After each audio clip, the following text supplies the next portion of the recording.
For today's video, mga katikwi, mayong hapon. Kadung day ta sa tabay no kay magkuha tag tubig, magkalos tag tubig. Layo kay mong tabay. Mo ni akong dalaw. 8 ka galon sa kabaldi.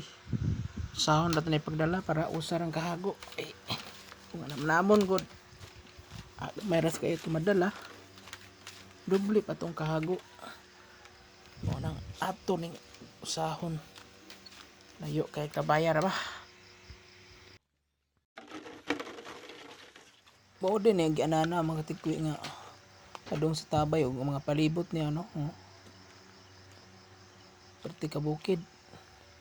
Ay dani dapitaw lisod-lisod din ni kung magdakag galon karga ng tubig padung sa tangas padung uli lisod-lisod din dapita. Ay bakilid man kay ni. Nya bugat kay mong dala lisod kay pag saka niyo.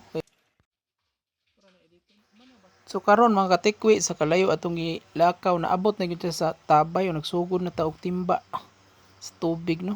Nya ato ibutang di sa galon og sa balti nga atong dala. O karon mga katikwi ganihan nagtimba ta nya karon nagpadung na ta uli no. So ako ni pahuway pa jud ko kay grabe kapuya.